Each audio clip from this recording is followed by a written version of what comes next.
Welcome to your leg workout. Today we're gonna have only 5 movements and we're gonna use only the floor. So before we do that, let's slightly warm up.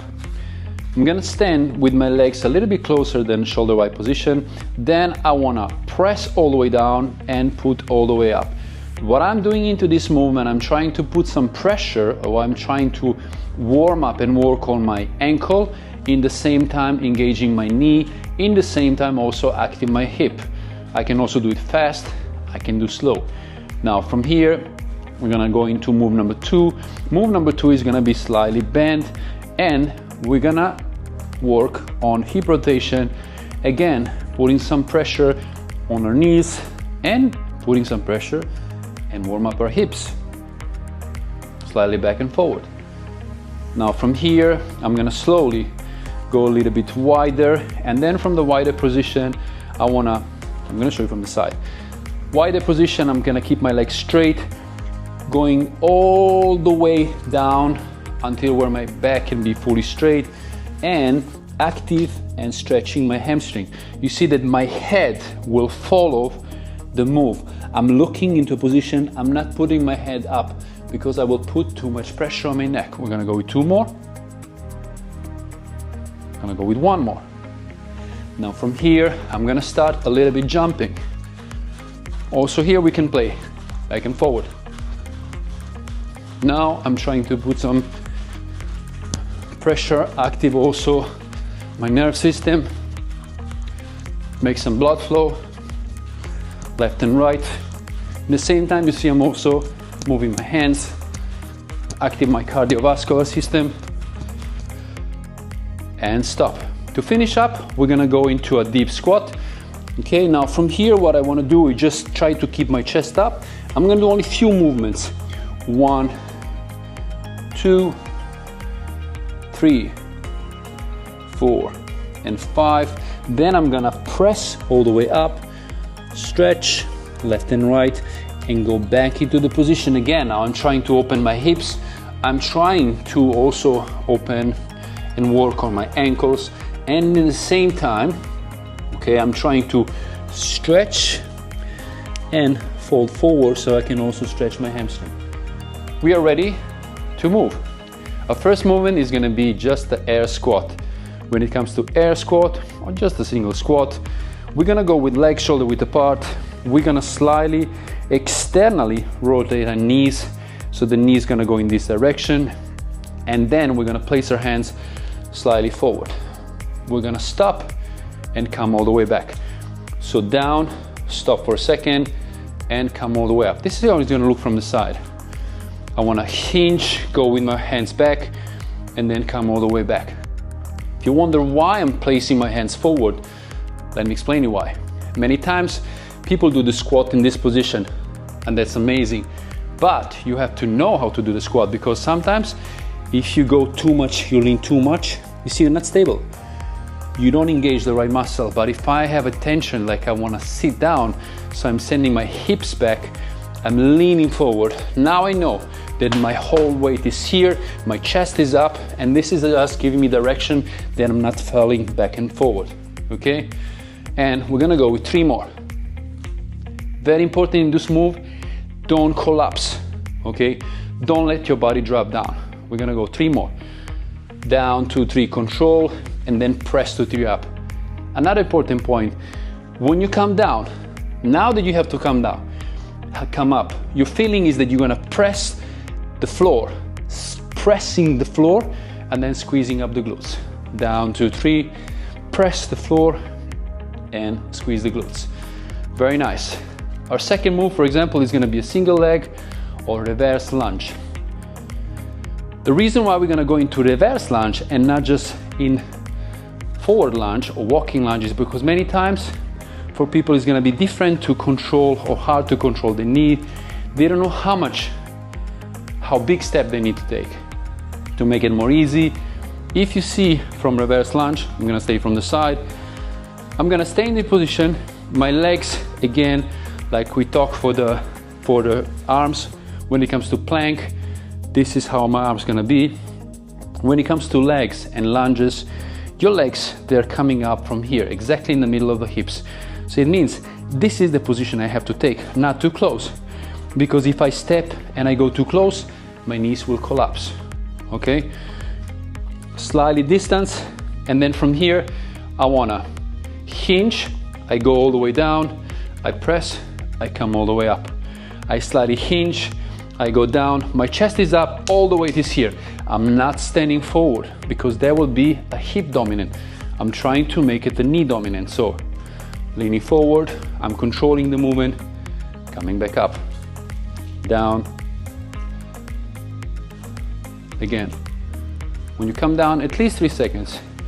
1, 2, 3, and stand up. 1, 2, 3, and stand up. 2 more. Go with 1 more. And stop. Now we change.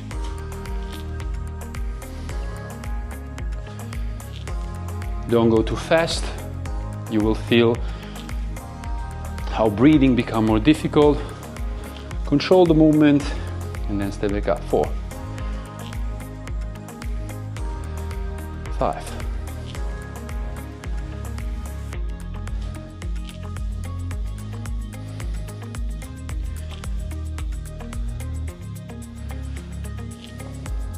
9, and the last one, and 10. Again, to calm your breathing, deep inhale from your nose, hold the breathing, and exhale. So this is also a tip when you do some cardiovascular movement, when your heart is getting a little bit too high, just calm the breathing and go back to it. Move number 3 is gonna be involving 2 different things. One is gonna be stability. I will learn how to be stable. Number 2, I'm gonna raise my leg on the side, trying to engage the side of my glute, okay? This is how it's gonna look like. What I wanna do, once when my leg is fully engaged, okay? I don't have to kick all the way up. What I have to do, I just have to raise, right, from my side of my hip, but in the same time, my feeling should be, because the hip wanna twist externally, my feeling should be that I wanna hit with my heel in that direction. Same like for shoulders. Here I will do the lateral raise. This is how it's gonna look like. 1, slowly down. 2, slowly down. I'm gonna show you from the side. 3, 4, put your leg down if you have to. 5, 6, 7, 8, 9, 10. Very important. It's not about how high you can kick. Just is about to active side of the glutes and in the same time be able to hold your stability. So, changing the side. 1, if you have to, hold yourself, okay? But the idea, once you have a center of the gravity, you know where it is to slowly control by yourself. 4, 5. Also, if you see, I'm kicking, but then I'm trying to control the way down. 8, 9, and 10. Nice. Here, for example, it's pretty challenging move for somebody who never did it. Don't worry, you can hold by something and slowly go down. It's not about going as high as you can, because you can pull your muscle. Go slowly, but be able to control the movement. Nice. From here now, we're gonna do a movement that is pretty unique, and that is gonna be a squat. And with the squat, we're gonna add a toes flip. The reason for that, most of the time, especially when you train at home or you don't have any kind of external weight, it's really difficult to you to really engage the calf muscles, right? But we're gonna use that. I'm gonna show you how this is gonna look like. It's gonna be from the side. Here, I want you to, if you have to, you will use something to hold your body, but I want you to divide this into seconds or into tempo. This is how it's gonna look like. I'm gonna show you why. So we're gonna go down for 3 seconds. So 1, 2, 3, stop. 1, 2, 3, flip. 1, 2, 3, back and press. down, stop. Flip the toes, stop. Only when I bring it there and stop, I press through my heels. Good job. 3, flip, down, up. 4, flip, down. The slower it is, the harder it is. If you have to, don't worry, go for a second, flip, back and down. 6, 7, 8. I'm gonna go with 2 more. 9. Last one. Nice. You will feel how your legs will start burning here, but in the same time you will engage the calves, something that is pretty difficult, especially when you work on the floor.